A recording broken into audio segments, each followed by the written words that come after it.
Vamos aqui para o nosso encerramento, segundo a Reis 18. No terceiro ano do reinado de Oséias, filho de Elá, rei de Israel, Ezequias, filho de Acais, rei de Judá, começou a reinar.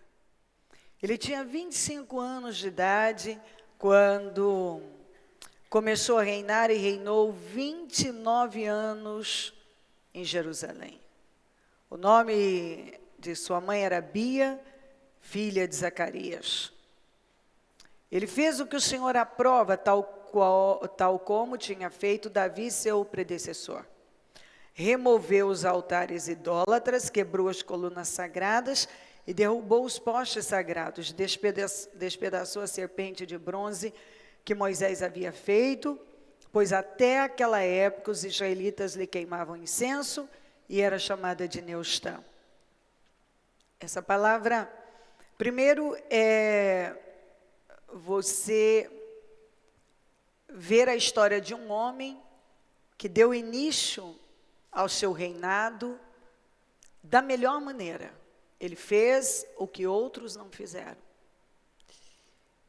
Outros não. Sabe quando uma pessoa assume uma posição e ela começa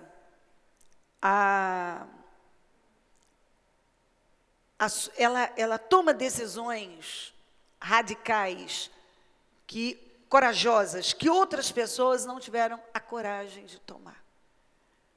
E Ezequias é essa figura que confrontou o que foi necessário, enfrentou os desafios. O pai dele tinha feito um trabalho muito mal, aliás, Israel estava nessa condição por conta da liderança do pai dele, e mesmo não tendo o exemplo do pai, um bom exemplo, ele fez aquilo que o Senhor aprova, e a primeira atitude, os primeiros passos que ele deu na sua liderança foi de tirar toda a idolatria. Tinha muita idolatria. Os altares idólatras, as colunas sagradas, derrubou os postes sagrados e, por incrível que pareça, até algo, você pensa, gente, isso não é certo, não tá, como pode alguém manter algo que veio para a bênção e transformar aquilo numa maldição? Pois Israel teve essa capacidade de pegar a serpente de bronze, que foi levantada quando eles acabaram atraindo aquelas serpentes todas, e o Senhor mandou levantar, quando cada um olhasse, o efeito do veneno desaparecia. Pois aquilo foi para um momento da vida, e simplesmente, de um momento, era para resolver uma questão, era para um tempo. Eles transformaram aquilo num ídolo, num Deus, e os anos passaram, e gerações, e eles continuaram aí, não mais olhando para ela por causa daquela necessidade, mas agora adorando mesmo como um Deus. Então, o ponto aqui, muito importante é, se você quiser fazer algo muito bom na sua vida, se você quiser construir algo relevante, sólido, a primeira atitude que você tem que tomar, é observar o que precisa ser consertado e ter a coragem de imediato consertar o que precisa, o que outros não tiveram coragem. Você quer sucesso? Seja no seu trabalho, na sua vida, na sua família, na área que for. Já entra tomando as decisões radicais que são necessárias, tirando aquilo que vai roubar a ação de Deus na sua vida, a bênção de Deus na sua vida. Esses altares aqui, vários altares, removeu altares, quebrou colunas, derrubou pós e Neustã. Tudo que ocupar o lugar de Deus na sua vida vai se tornar um ídolo. qualquer coisa, uma vontade, um desejo, o que for. Tudo deve ser feito para a glória de Deus, para engrandecimento do Senhor na vida. Então, se você quer sucesso na sua vida, tira tudo que está ocupando o lugar de Deus. E a idolatria é como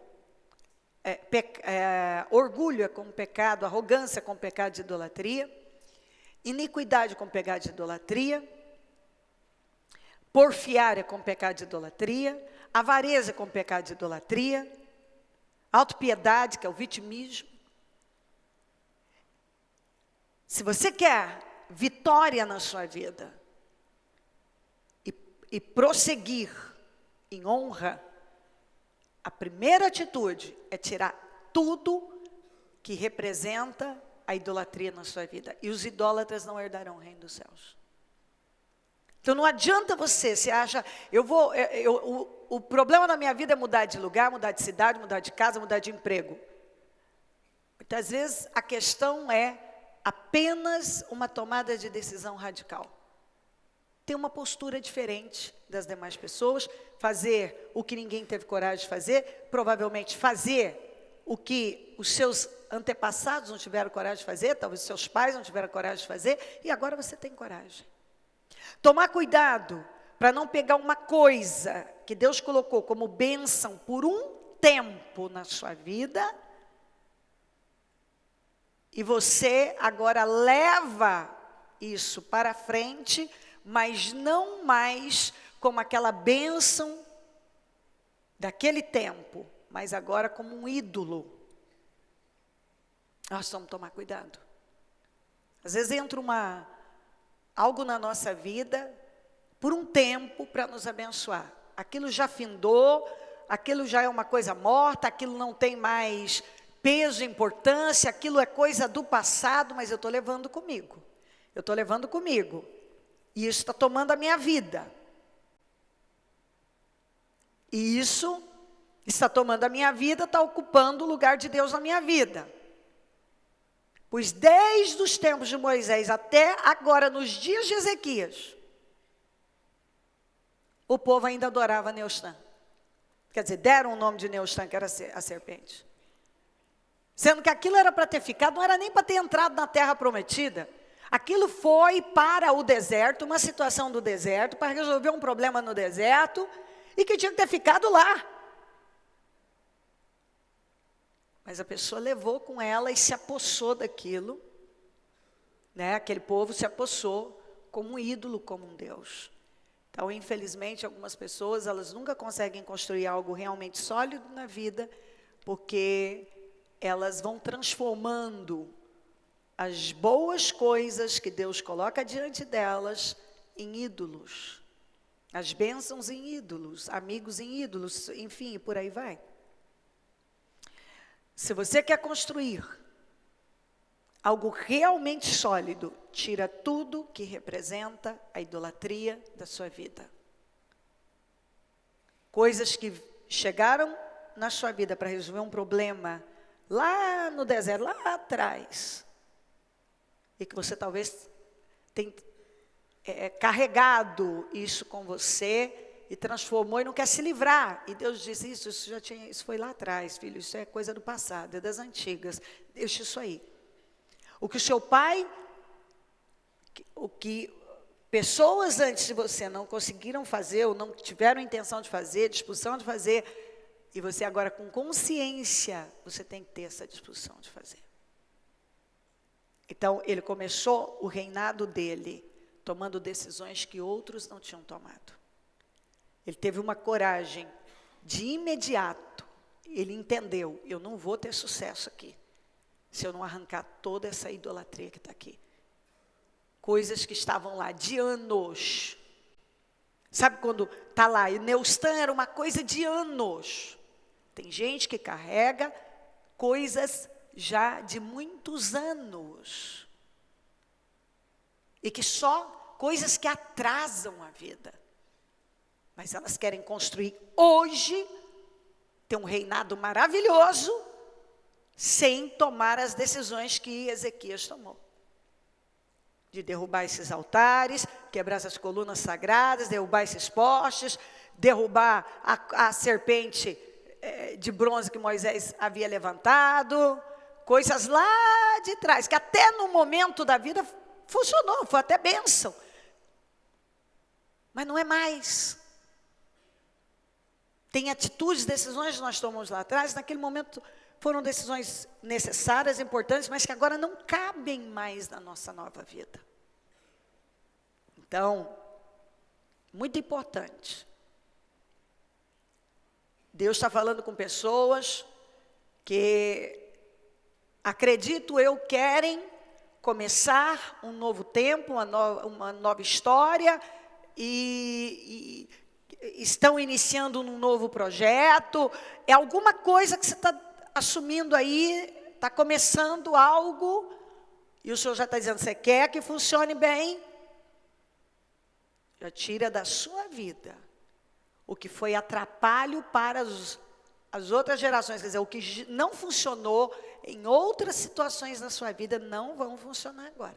Não traga para esse seu novo tempo coisas que não funcionaram, que não deram certo, que nunca foram da vontade de Deus, tirando a Neustan, que foi uma ordem de Deus, mas para um momento, depois aquilo não tinha serventia nenhuma mais, mas o ser humano tende a transformar até algo que chega como uma bênção no momento, num ídolo. A gente não constrói nada sólido, mantendo coisas que desagradam a Deus, mantendo aquilo que representa idolatria na vida da gente. Novo tempo, decisões importantes e muitas vezes radicais. Agora, até deixa eu ver aqui. Até aqui, acho que tem algumas referências que está relacionada a um assunto, que o Senhor me levou para isso aqui, então vamos ver com quem Deus está falando. Na verdade, é um despertamento para todos nós. 1 Timóteo 3,6. Não neófito, para que, ensoberbecendo-se, não caia na condenação do diabo. Não pode ser recém-convertido, para que não se ensoberbeça e caia na mesma condenação em que caiu o diabo. Paulo estava orientando Timóteo a tomar cuidado no levantar para o ministério,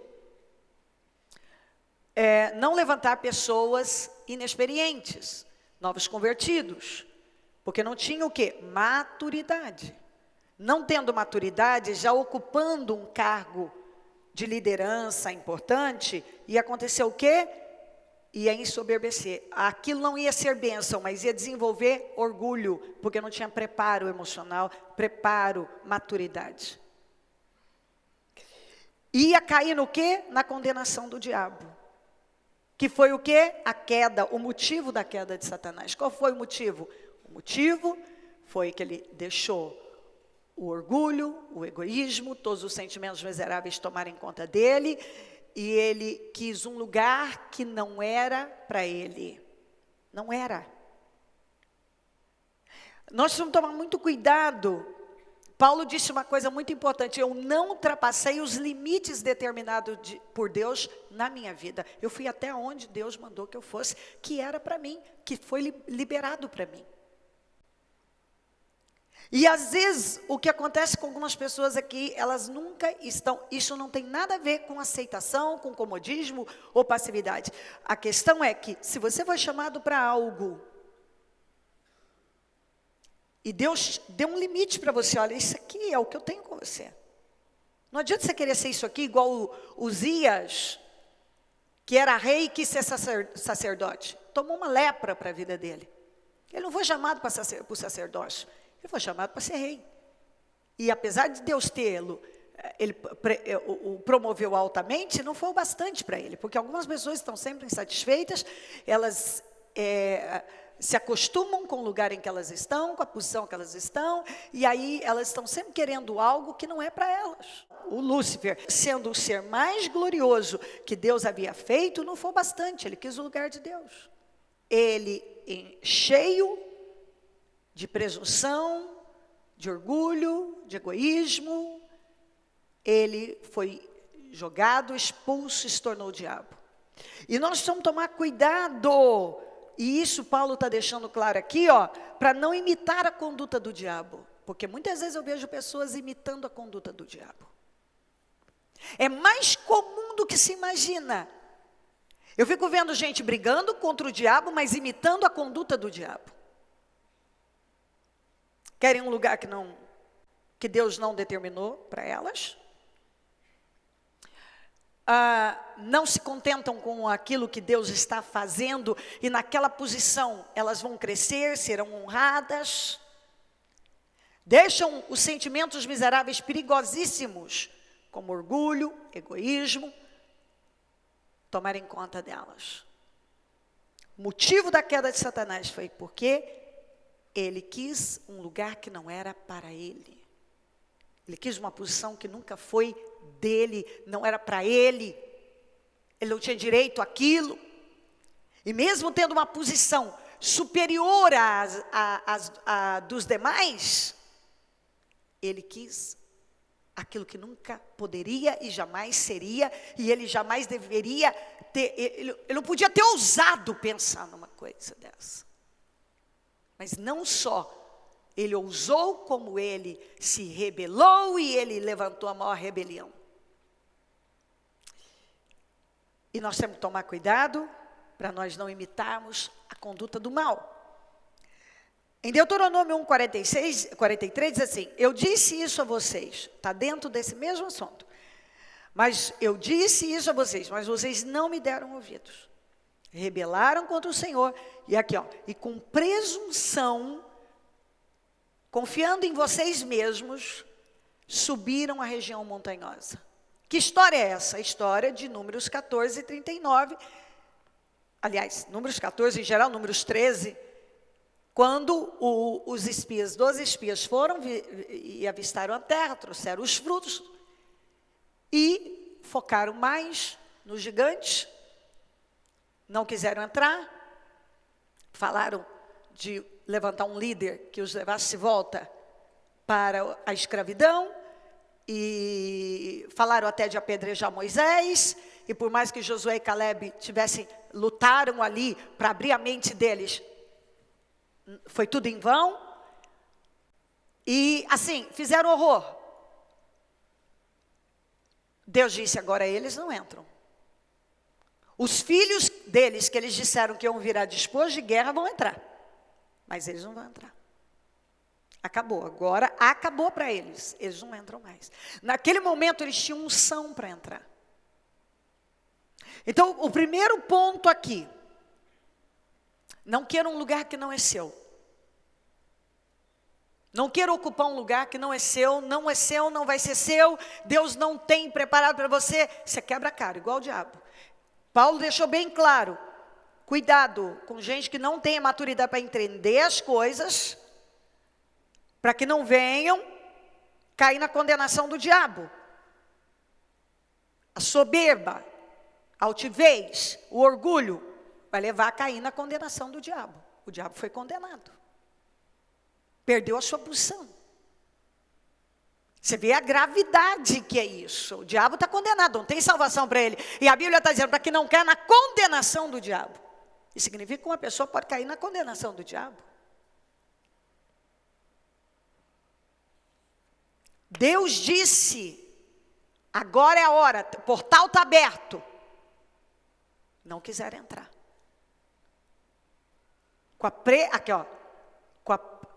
Não deram ouvidos.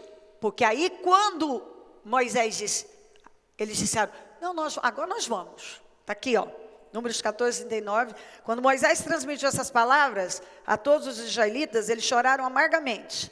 Na madrugada seguinte, subiram para o alto da região montanhosa e disseram: subiremos ao lugar que o Senhor prometeu, pois cometemos pecado. Moisés, porém, disse: por que vocês estão desobedecendo a ordem do Senhor? isso não terá sucesso. Não subam, porque o Senhor não está com vocês. Vocês serão derrotados pelos inimigos. Pois os amalequitas, os cananeus, os enfrentarão ali, e vocês cairão à espada, visto que deixaram de seguir o Senhor. Ele não estará com vocês. Apesar disso, de todo o aviso, eles subiram desafiadoramente ao alto da região montanhosa, mas nem Moisés, nem a arca da aliança do Senhor saíram do acampamento. Então os amalequitas e os cananeus que lá viviam, desceram e derrotaram-nos, e os perseguiram até Ormá. Então, o que Moisés está falando aqui em Deuteronômio 1:43? Eu disse para vocês, quando vocês não quiseram entrar, Deus disse, acabou para vocês, vocês não entram mais. Aí, o que eles fizeram? No mesmo capítulo, ou seja, no mesmo momento em que eles disseram, não vamos entrar, vamos voltar para o Egito, e não sei o quê, vamos apedrejar Moisés, e não sei o quê. E Deus aí falou, agora não entra. Aí eles voltaram e disseram, não, mas agora nós vamos. Aí Deus falou, fala para eles, não adianta ir, eu não vou ser com eles. Eles não vão ter sucesso, eles vão quebrar a cara. Não adianta ir. Aí eles, na presunção, na confiança, na autoconfiança, dependendo deles, desafiando toda a direção que Deus havia dado, eles sofreram a maior derrota do mundo. E ficaram lá mais 38 anos peregrinando, morreram, aquela geração morreu toda, tirando Josué e Caleb, que entraram com os que nasceram no deserto. Então o que o Senhor está dizendo aqui, quando Deus nos dá uma direção, e Ele falou com você sobre algo, é naquele momento. A primeira coisa que alguém tem que entender aqui, cuidado para não cair na condenação do diabo. Segunda coisa, essa palavra é para alguém que Deus deu a oportunidade, abriu um portal para entrar e possuir algo. Você não quis. Mas agora você está decidido a ir e fazer aquilo que você não quis fazer lá. O Senhor está dizendo, Ele não está dizendo que isso, nesse momento que nós estamos da vida, na graça, que lá na frente não possa. Mas Ele diz, nesse momento, para alguém, não tente. Fique onde você está, porque você não vai ter sucesso. Não é o tipo de palavra que eu, sinceramente, acredite, no final do jejum eu sempre fico em busca, o que Deus vai me dar, que eu quero trazer sempre palavras de muito encorajamento. Agora, eu não julgo que a palavra de Deus, uma palavra como essa, não seja de encorajamento, porque é o amor de Deus para conosco e para nos ensinar algo. Aí eu vou para um outro ponto. Se Deus abriu uma porta, deu uma direção, está falando com alguém agora, vá.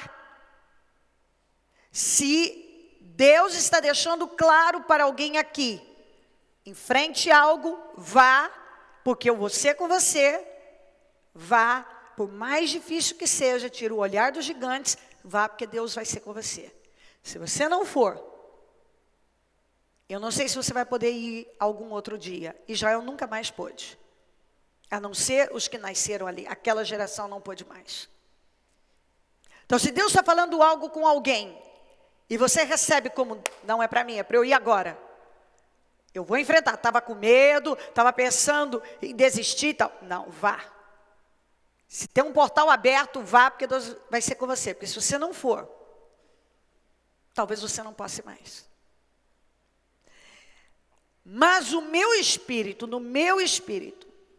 o que eu entendi é que alguém foi rebelde e fechou o portal, não quis, com todas as mensagens de apoio à covardia, às opiniões dos outros, foram mais relevantes, importantes, foram acatadas. As opiniões, a covardia, as dificuldades, o olhar para isso e aquilo. Mas agora eu vou fazer. Agora eu vou enfrentar, eu vou fazer isso aqui, O Senhor está dizendo, agora não. Fechou esse portal. Não adianta tentar que você não vai ter sucesso. Fica onde você está e aguarda. O que eu entendo de Deus, eu não entendo aqui para dizer, nunca mais vai acontecer, como foi com Israel. Mas eu entendo que não é mais o momento passou. Quem está entendendo o que eu estou falando? O momento passou. E que isso sirva de lição para todos nós. Todos nós precisamos manter uma atenção. Quando o Espírito Santo fala conosco sobre algo, seja uma mudança de conduta, uma decisão em enfrentar algo, entrar por uma porta que é tão difícil, nós precisamos ter a coragem e acreditar na palavra de Deus, porque aquele Deus que fala, é aquele Deus que financia, que nos dá condições e nos sustenta. Aqui, então, continuando, Números 16, lá, daquela primeira leitura de imitar a conduta do mal. Moisés disse também a Corá, agora ouçam-me, levitas. Corá, Datã, Abirão, mas quem iniciou essa rebelião foi Corá. Não é o suficiente para vocês que o Deus de Israel os tenha separado do restante da comunidade de Israel e os tenha trazido para junto de si, a fim de realizarem o trabalho no tabernáculo do Senhor e para estarem preparados para servir a comunidade? Ele trouxe você e todos os seus irmãos levitas para junto dele, e agora vocês querem também o sacerdócio? É contra o Senhor que você e todos os seus seguidores se ajuntaram. Quem é Arão para que se queixem contra ele? Vocês estão achando que vocês estão... Porque quando Corá levantou a rebelião, Moisés não está com nada, nós também somos liderança, nós não aceitamos a liderança do Arão, nós também podemos ser liderança aqui. E o Moisés disse assim, peraí, vocês foram levantados como levitas. Não é o bastante para vocês o fato de Deus ter separado vocês dos demais de toda a comunidade? Vocês já estão acima dos demais, como foi com Lúcifer. Ele estava acima dos demais. Mas não foi o bastante. Ele queria o lugar de Deus. Para Corá, Datã e Abirão, não foi o bastante. Eles queriam o lugar de Moisés e o lugar de Arão. E Moisés falou assim, vocês estão achando que vocês estão lutando contra mim? Ou quem é Arão? Vocês estão lutando contra Deus, porque foi Deus que me botou aqui e Deus que colocou Arão. Falou para eles. Aí então Moisés mandou chamar Datã, Abirão, filhos de Eliabe, mas eles disseram, nós não iremos. Rebelião total. Aí pulo para o 28. E disse Moisés, assim vocês saberão que o Senhor que me enviou para fazer todas essas coisas, e que isso não partiu de mim. Se estes homens tiverem morte natural e experimentarem somente aquilo que normalmente acontece aos homens, então o Senhor não me enviou. Se esses homens morrerem de morte natural, coisa como todo mundo, não foi Deus que me enviou. Mas, se o Senhor fizer acontecer algo totalmente novo, algo que ainda não se viu, nunca ouviu falar, e a terra abrir a sua boca e os engolir, junto com tudo que é deles, e eles descerem vivos ao Seol. Seol é morada de mortos, inferno. Então vocês saberão que estes homens desprezaram o Senhor. Assim que Moisés acabou, o homem de Deus, acabou de dizer tudo isso, o chão, de forma inexplicável, debaixo deles, onde eles estavam, no deserto, do nada, o chão, debaixo deles fendeu-se, a terra abriu. E a terra abriu a sua boca e os engoliu, juntamente com as suas famílias e com todos os seguidores de Corá, e com todos os seus bens. Quer dizer, todo mundo que fazia parte daquela rebelião, que pendeu para aquela rebelião, todos foram engolidos vivos. Desceram vivos à sepultura, vivos ao Seol, ao inferno. Não foram sepultados, nada, foram engolidos. Com tudo que possuíam, a terra fechou-se sobre eles e pereceram, desaparecendo do meio da assembleia, diante dos seus gritos. Todos os israelitas ao redor fugiram gritando: a terra vai nos engolir também. Então veio o fogo da parte do Senhor e consumiu os 250 homens que ofereciam incenso, ou seja, lideranças que estavam com os incensários. Pois os incensários caíram, Deus mandou pegar, se você continuar lendo, e depois fundir e revestir o altar. Para quê? Para que quando cada israelita olhasse para aquilo, lembrasse que por conta daquela rebelião, não só todos aqueles haviam sido engolidos, como mais 250 homens, lideranças, também foram consumidos com fogo, torrados, e os incensários ficaram lá. Tudo começou com o quê? Quando eles foram imitar a conduta do diabo. Querer um lugar que não era para eles, uma posição que não era para eles. Eu sinceramente não sei, não tenho discernimento nenhum até esse momento, porque Deus está me levando a um assunto tão longo e um assunto forte. Eu só sei que é um alerta.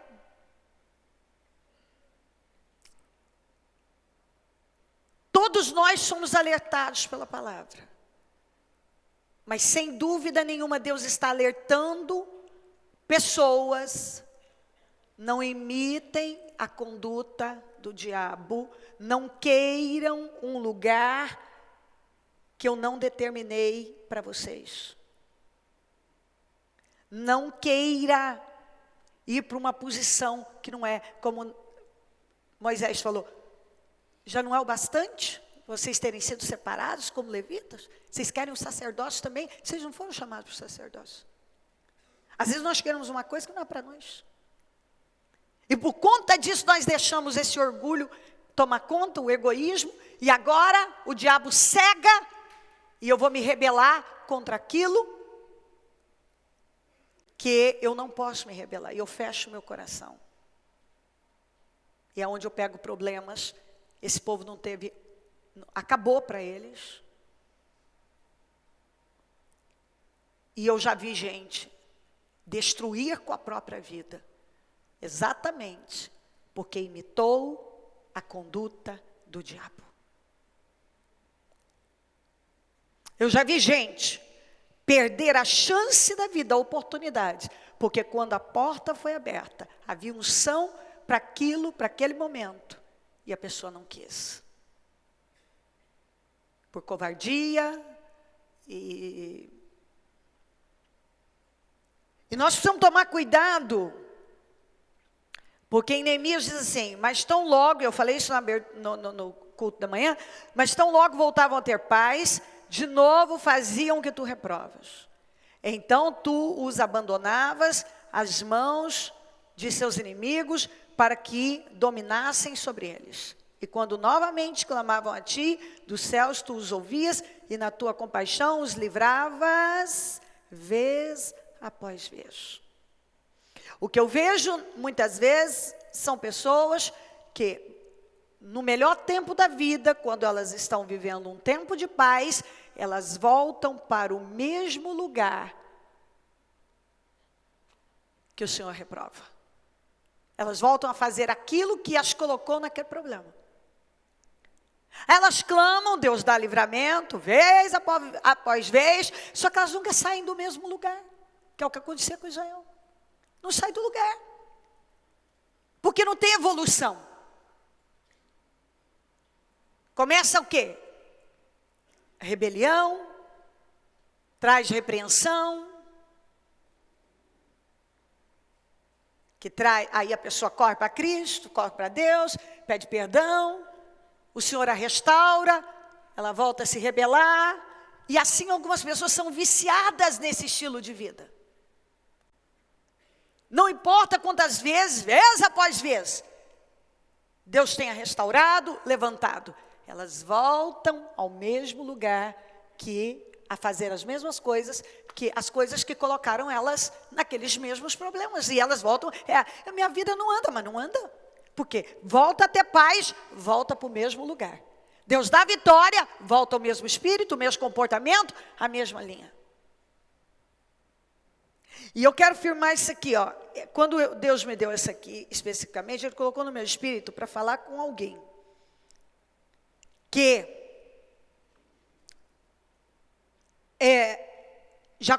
alguém que cometeu algo muito grave, seríssimo, mas a misericórdia de Deus veio e cobriu, se arrependeu, cobriu, Deus tem cuidado, restaurado, mas isso ainda está lá no coração, e facilmente você pende para essa mesma direção. Só que o que o Senhor está dizendo aqui se você, dentro do contexto dessa palavra, de tudo que o Senhor está me dando aqui, é que se você agora voltar a fazer aquilo que Ele reprova, no melhor tempo da sua vida, o seu tempo de paz, você vai ter consequências irreversíveis. Não vai ser como foi da outra vez. Então, aqui nós estamos rapidamente, que eu estou lutando para ser o mais rápido que eu posso, para que eu possa concluir, uma direção muito importante de despertamento, de aviso, para nos salvar, é o amor de Deus. Alertando, jogando as escamas, tirando as escamas, trazendo a consciência. Amém? Que silêncio. Juízes 7. 7:9. Já tinham desistido os camponeses, pode voltar a respirar. Já tinham desistido os camponeses de Israel, já tinham desistido os camponeses de Israel. Quando esses camponeses, no original desapareceram os guerreiros em Israel. Já tinham desistido os camponeses, ou seja, desapareceram os guerreiros. Já tinham desistido, até que eu, Débora, me levantei. Levantou-se uma mãe em Israel. Quando escolheram novos deuses, a guerra chegou às portas.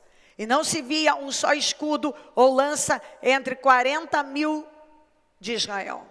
Ninguém queria enfrentar. Meu coração está com os comandantes de Israel, com os voluntários dentro do povo, louvem o Senhor. Por que Israel entrou nesse problema? Desobediência. Jabim tomou conta, por 20 anos subjugou, com seus carros de ferro, um sofrimento para Israel. Débora era casada, uma mulher naquela sociedade, E ela olha e vê aquela desolação. E ela se levanta. E começa a julgar Israel. Não tinha nem lugar para julgar. Julgava embaixo de uma tamareira. Para mostrar que quando uma pessoa quer fazer, não importa o lugar. Vai debaixo da árvore mesmo e ela faz o serviço que ela tem que fazer. Não tinha um homem que queria a guerra. Não tinha nada. E ela se levantou. Como juíza, ela se levantou e convocou guerreiros para a guerra, convocou Baraque, liberou uma palavra de vitória para Israel. Sísera era um comandante violentíssimo de Jabim. E Deus deu o maior livramento, a maior vitória para Israel, porque essa mulher se levantou numa geração, num momento onde ninguém queria. Então, quando Deus me deu essa palavra, o que Ele colocou no meu espírito foi para alguém que parece que está sozinho, como Débora, e que é o improvável, você é o improvável, você está sozinho, ninguém quer lutar, ninguém quer enfrentar essa guerra, ninguém quer enfrentar essa situação. O Senhor está dizendo para alguém: levante-se, porque eu vou te capacitar de tal maneira e você vai mudar uma situação que está aí por muitos anos. Levante-se e comece a fazer o que ninguém quer fazer. Comece a fazer o que ninguém está disposto a fazer. Levante-se agora. Seu marido não quer, ou sua mulher não quer, ou ninguém na sua família quer. Levante-se e enfrente esse problema. Use o que você tem. Uma tamareira, vá para debaixo dela. E o seu exemplo vai convocando.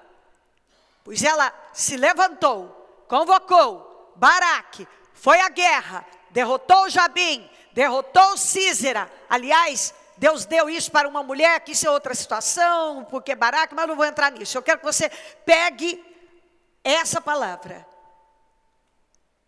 É para alguém que se considera incapaz, alguém que acha que não tem força, que não tem competência, que não tem condições, seja o que for, talvez se levantar no seu trabalho, se levantar na sua família, se levantar. É hora de alguém encabeçar algo. E o Senhor está dizendo: através de você, eu vou dar uma vitória completa para essa situação.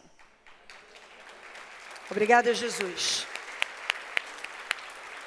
Débora foi altamente promovida, mas porque ela teve a coragem de se levantar quando ninguém quis se levantar.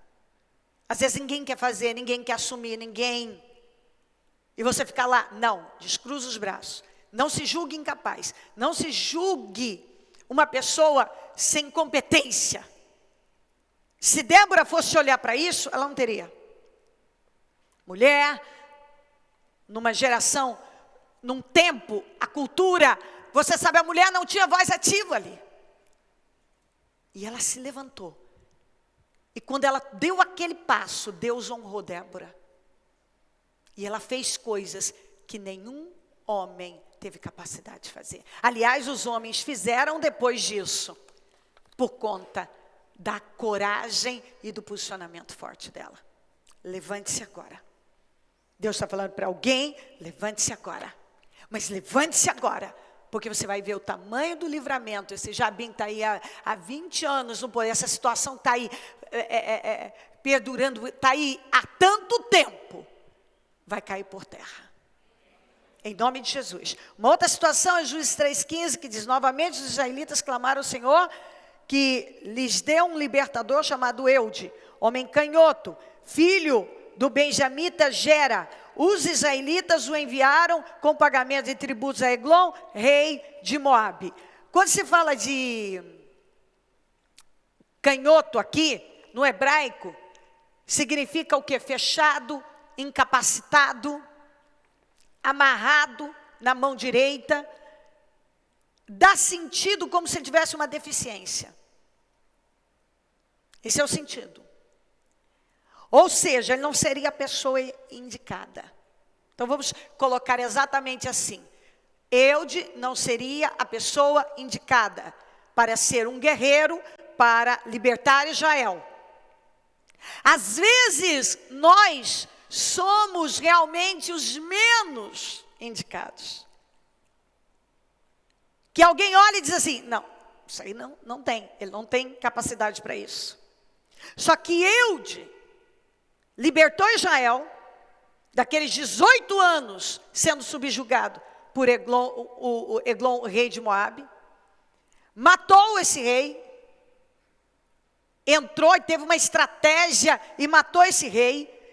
Depois disse para o povo, sigam-me, ordenou, pois o Senhor entregou Moabe, depois de 18 anos, o inimigo de vocês em suas mãos. Eles o seguiram, tomaram posse do lugar de passagem do Jordão que levava a Moabe e não deixaram ninguém atravessar o rio. Naquela ocasião, mataram cerca de 10.000 moabitas, todos eles fortes e vigorosos, nem um só homem escapou. Apesar de serem o inimigo era muito forte e vigoroso. Naquele dia, Moabe foi subjugado por Israel e a terra teve paz durante 80 anos, por causa de um sujeito considerado totalmente incapaz de enfrentar uma guerra, um inimigo que estava no poder há 18 anos. Lá foi uma mulher, por 20 anos, ela derrotou um inimigo que estava lá, por 20 anos, no domínio, no controle. Aqui, Eude, um incapaz, dominou, venceu um inimigo que estava lá há 18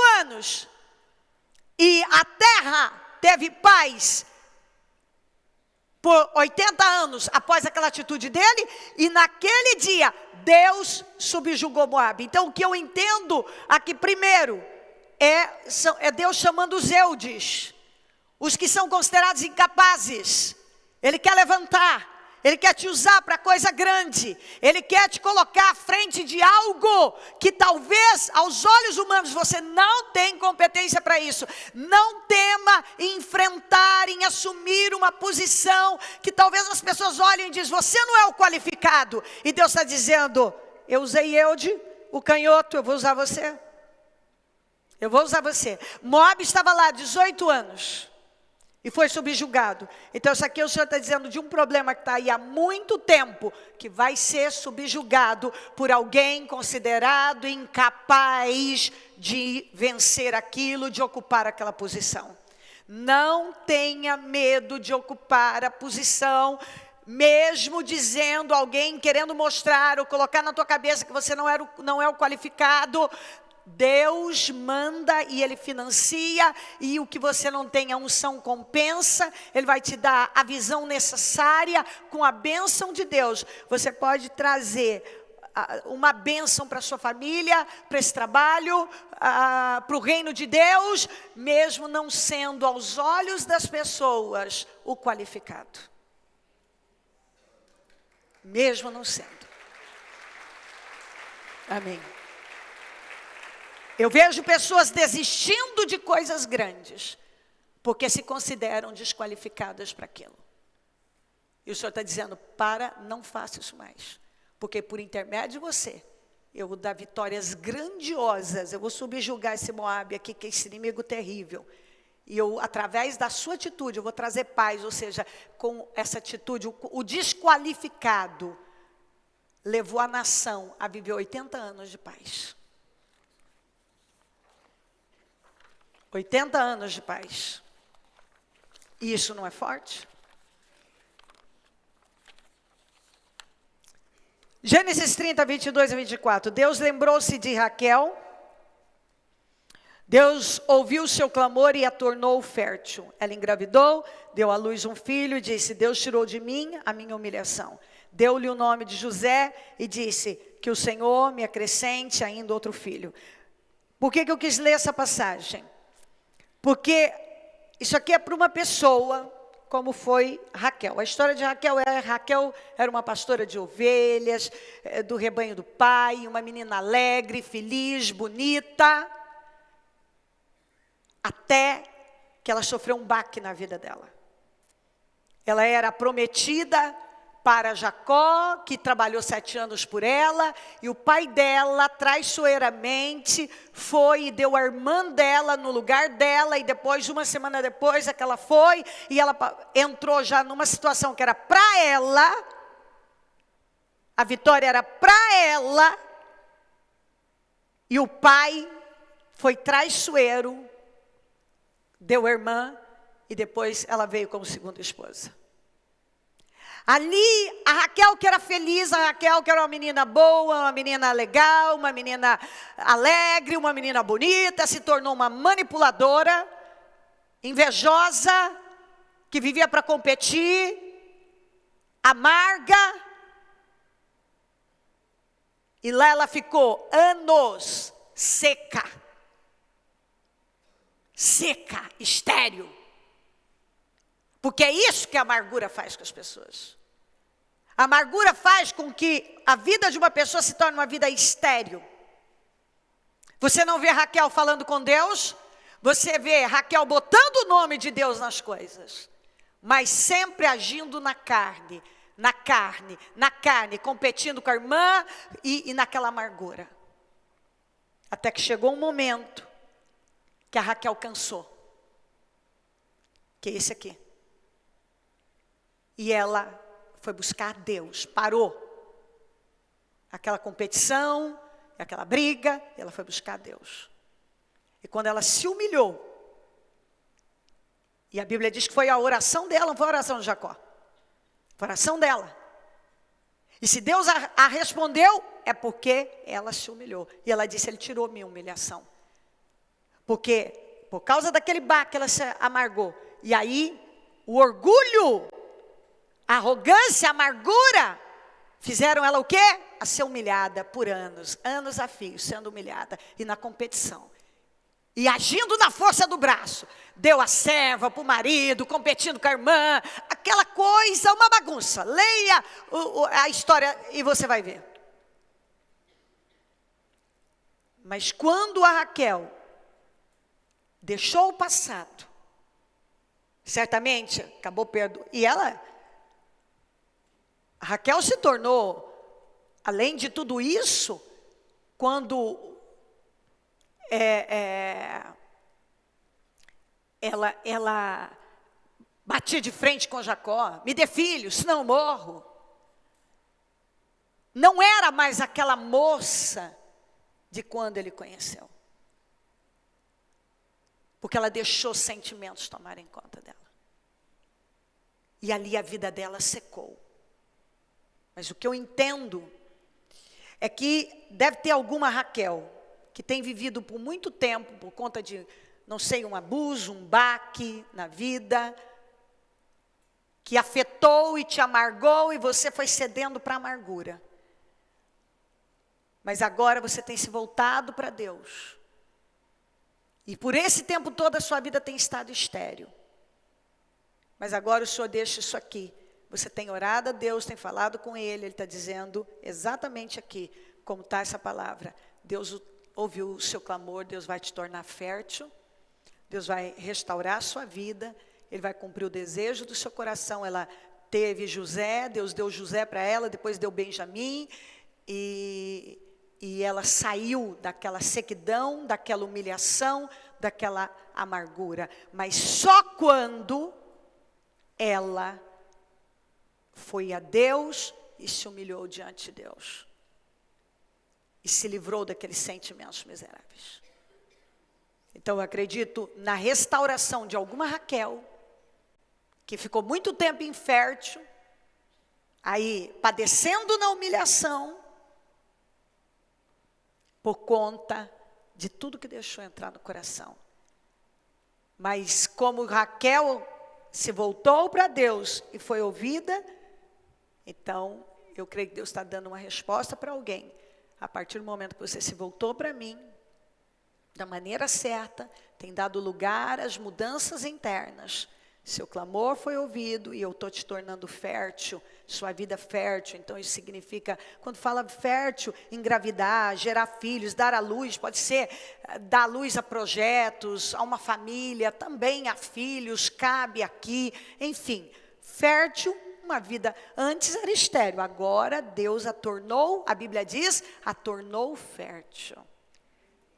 Então Deus ouviu o seu clamor e está te tornando fértil. Maravilhoso, adorei também. 24, então orou o Senhor, Senhor Deus do meu Senhor Abraão, dá-me neste dia um bom êxito e seja bondoso com meu Senhor Abraão. Mas ele disse, não me detenham, no 56. Agora que o Senhor coroou de êxito a minha missão, vamos despedir-nos e voltarei ao meu Senhor.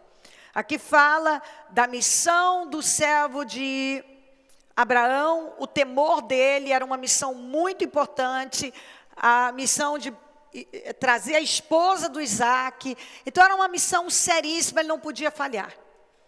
E ele orou ao Senhor. E a Bíblia diz que Deus coroou de êxito a missão dele. Então o Senhor está falando para alguém que tem uma missão também, tem um desafio, é algo desafiador, mas que tem sido colocado diante dele. Então ele te dá a palavra, também a sua oração foi ouvida, pode ir em paz e fazer o que você tem que fazer, porque Deus vai te coroar de êxito, vai ser um sucesso, não precisa temer. Para alguém que estava temeroso, porque é algo desafiador, vai embora, já deu certo, não é que vai dar não, já deu certo, pode ir embora, Deus já, ó a expressão, coroou de êxito a sua missão. Agora pode aplaudir, pronto, hein? Meu Deus, começou, agora vai, ô Jesus. E para encerrar, maravilhoso. E Sara disse, Deus me encheu de riso e todos os que souberem disso rirão comigo. E acrescentou, quem diria a Abraão que Sara amamentaria filhos, contudo eu lhe dei um filho em sua velhice. Bom, está muito claro, era algo impossível, então prepare-se para viver algo impossível, algo que aparentemente passou de hora. Prepare-se para ter a sua boca cheia de riso, e muitas pessoas vão olhar e vão dizer, quem te viu, quem te vê, meu filho, como mudou para você, hein? Amém, amém.